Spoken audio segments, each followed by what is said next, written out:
Hi, and welcome to Lamplighter Podcast. My name is Rebecca, and this is my squirrel friend, Momo. Hello, kids! We have an exciting story for you today. In each of our stories, we are going to learn about one virtue.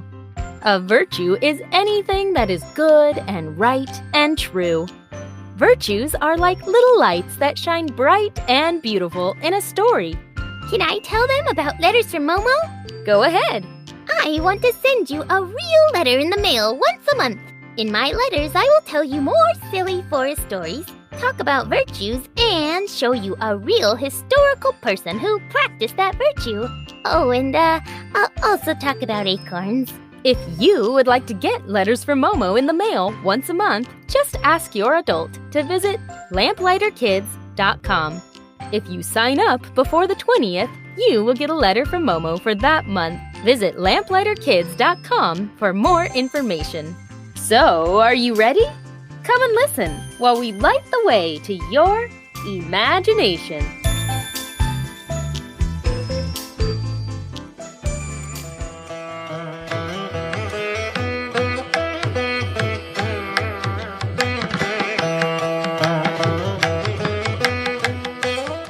I love you, and I love you, and I love you, and I love you, and Momo, you sound so full of love today. And it looks like you're writing some love notes. That's so cute. Who are you giving these notes to? Oh, I'm giving them to everyone. This one is to my mom, this one is to my dad, this one is for Duffy, and these ones are for my acorns. Oh, wow, that's a lot of acorn love notes. But, Momo, acorns can't read. Oh, I know, but I do love them so much. So I thought I should make some love notes for them, even if they can't read. It just seems like a nice thing to do. It's true, when we love someone, we want to do nice things for them. It makes us happy to see them happy. A lot of books and movies and songs are all about love, and that's for a good reason. Love is very important. When people are loving each other, whether it's friends or family or spouses, the world is a much happier place. Everyone wants to feel loved. Even acorns? Well, acorns don't really have feelings, Momo, but I guess if they did, they'd want to feel loved too? Oh, good. I'll just pretend like they all have feelings when I give them my love note. You can do that, Momo. In the meantime, let's share our story today. Today's story is about love, and it takes place long ago in the beautiful land that we now call India.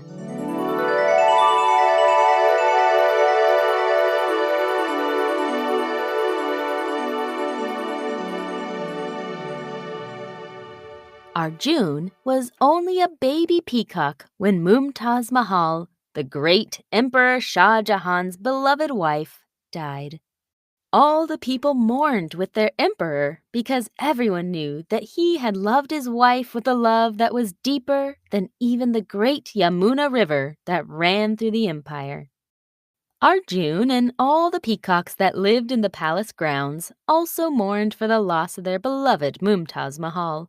She had been very kind to him and his family and friends whenever she strolled through the large palace gardens.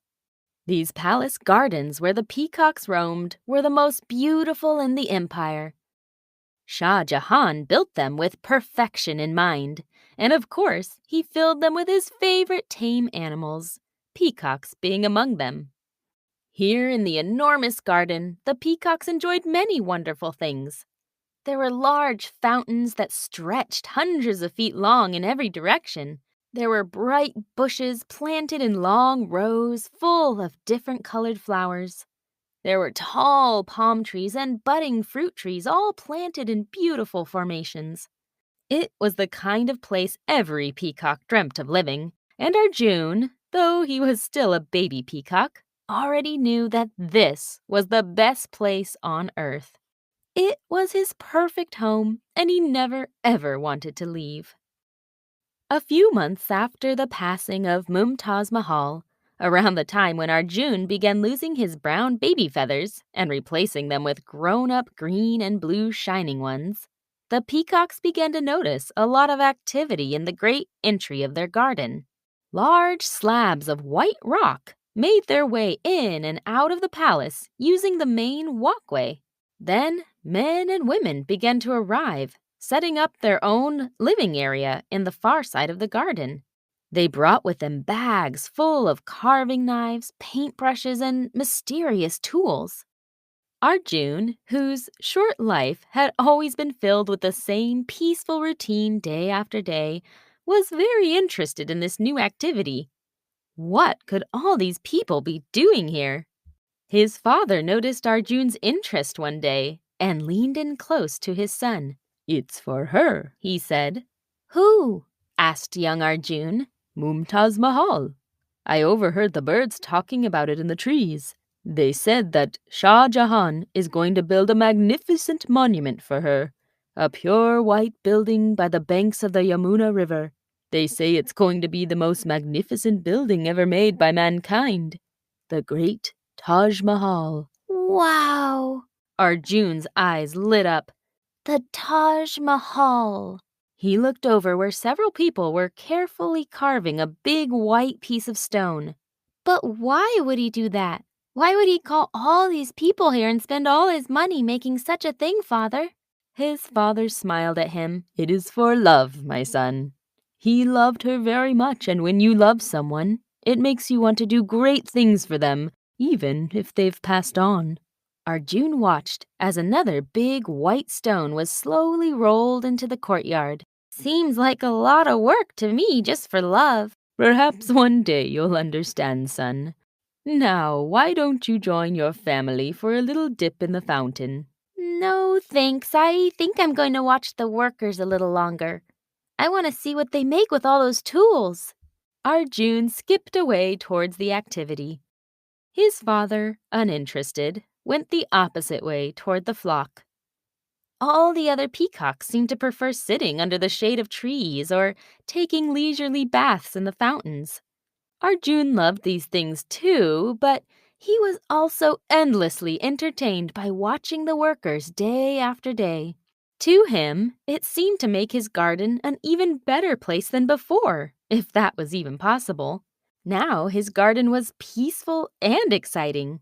As he watched the workers carve a piece of white stone, he plucked a couple sweet berries off a nearby bush. He really couldn't imagine a more perfect place to live.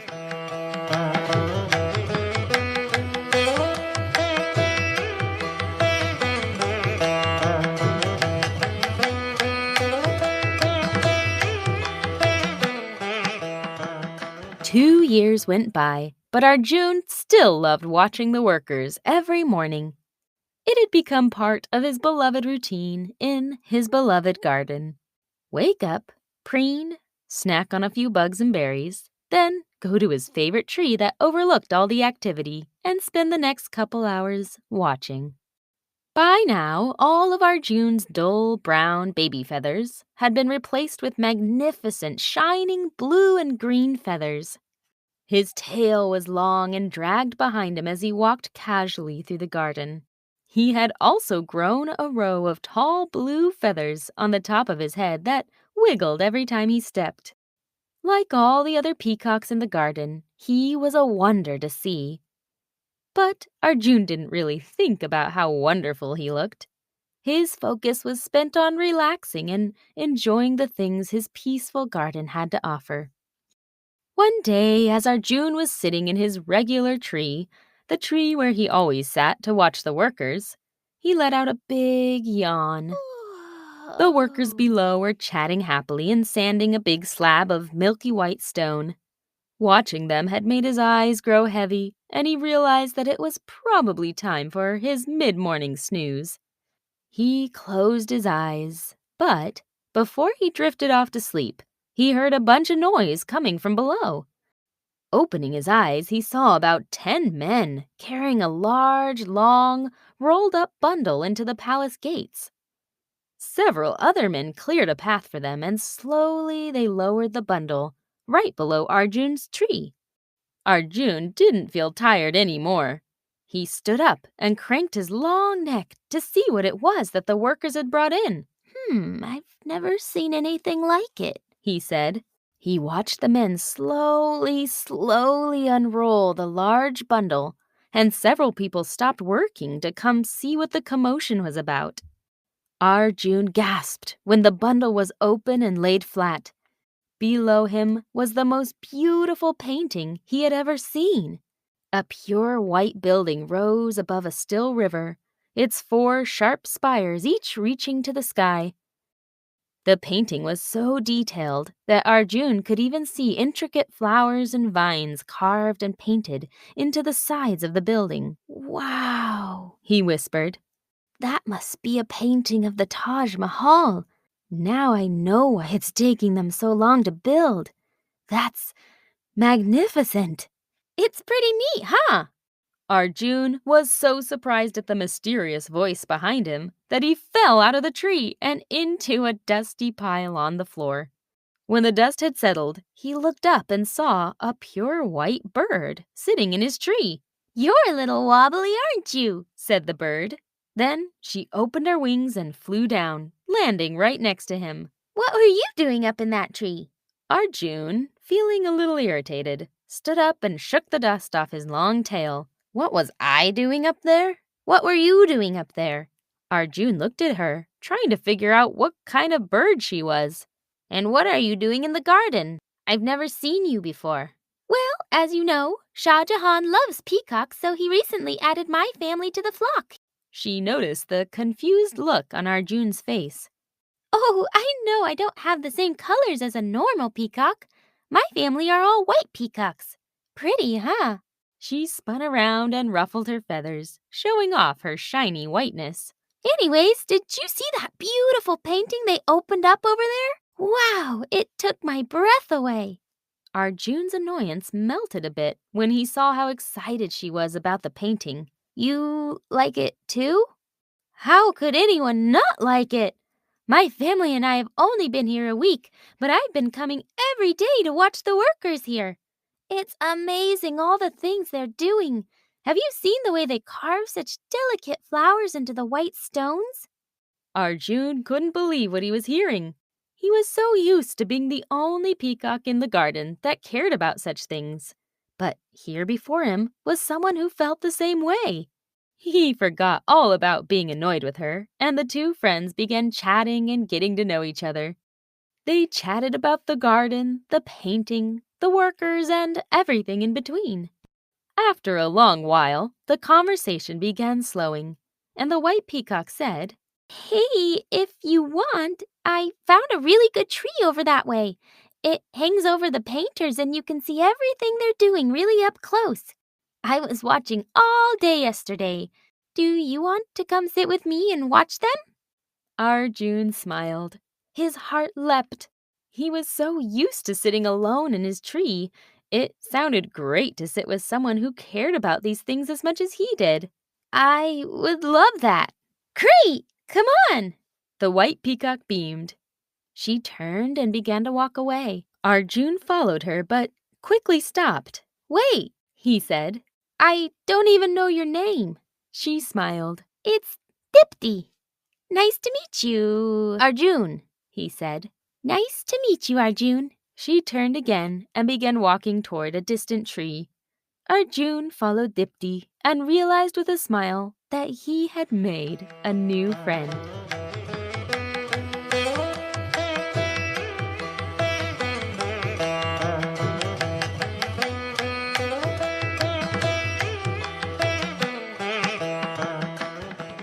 Dipti and Arjun quickly became the best of friends.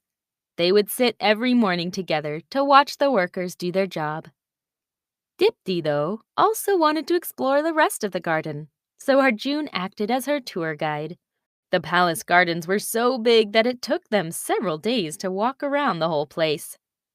As they spent more and more time together, they became more comfortable with each other. They often found themselves laughing and joking loudly about silly things, much to the dismay of the elder peacocks who preferred their garden to be a bit quieter.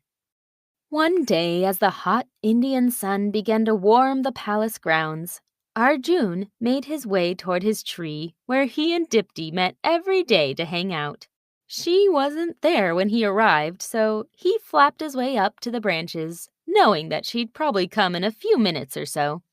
The minutes passed and then an hour went by. That's strange, he said. She's never been late before. Arjun began to get worried. What could have happened to his friend? Why wasn't she here? As he wondered this, he noticed something white moving in the distance on the other side of the great fountain. Was it Dipti? He wondered. He flapped down from the tree and quickly made his way around the fountain.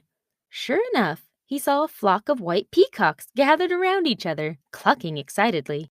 They spoke so fast that he could only catch a little of what they were saying as he walked up. They came early this morning. I know. I was just waking when I heard. Can't believe this happened to us. We've only been here a few months after all. Hi, everyone, Arjun said when he was close enough. The white peacocks jumped, so caught up in their conversation that they hadn't seen him coming. Oh, it's you, Arjun, said Dipti's brother.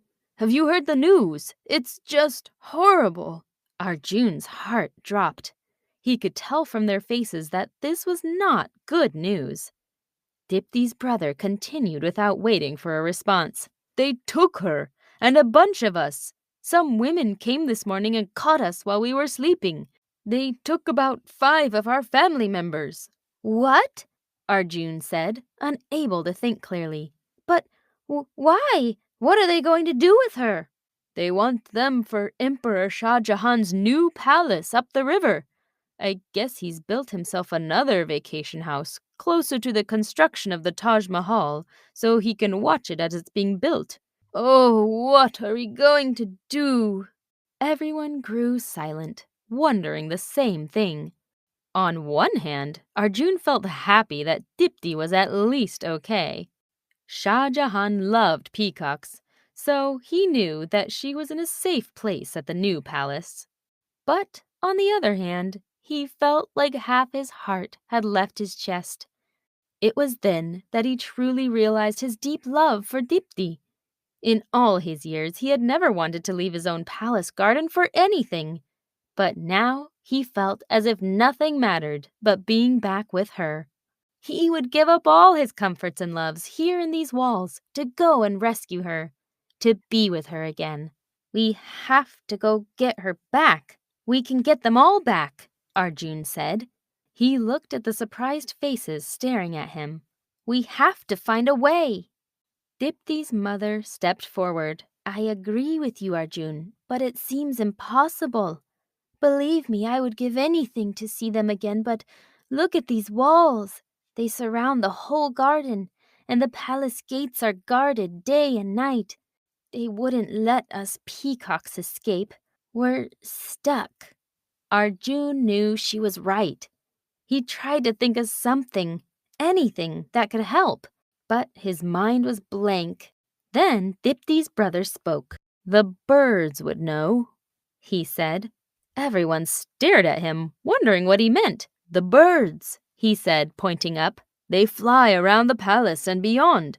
Maybe they've seen places where we could escape, and they probably know the best way to get to the new palace. They can see everything from up there. Arjun felt hope fill his heart again. Yes, the birds would know, he said excitedly. Then hope left him just as fast. But the birds don't really talk to us. Anytime I try to say hi to them, they just ignore me. I always get the feeling that they don't like us. I'm not sure they'll want to help us out. The other peacocks nodded at this. It was true the birds preferred to keep to themselves. We'll just have to think of a way for them to talk to us, Dipti's brother said. It's our only hope right now. After a bit more chatting, the white flock and Arjun made plans for their rescue mission. There were a lot of things that had to go right in order for this to work, but Arjun didn't care. He had to try. After the plans were made to meet again that evening, Arjun went slowly towards his regular tree. He jumped into the branches and began watching the workers below. It just wasn't the same without Dipti. It's okay, he told himself as he stared at the place on the branch where she usually sat. I'll see her soon enough, if everything goes right with our plan.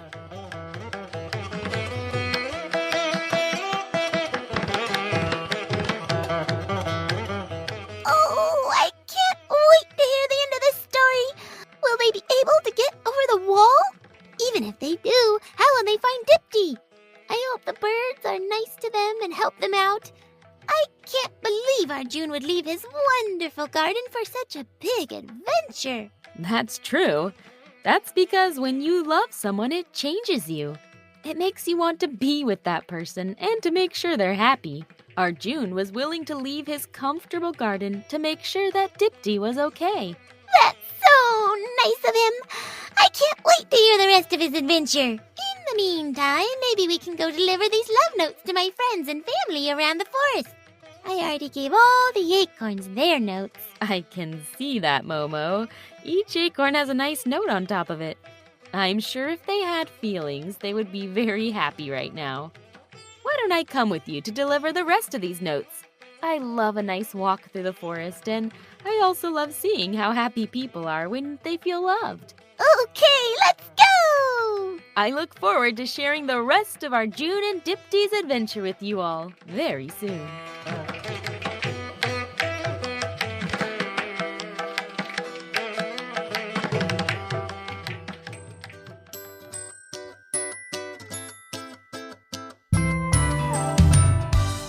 Thanks for listening to Lamplighter Podcast today.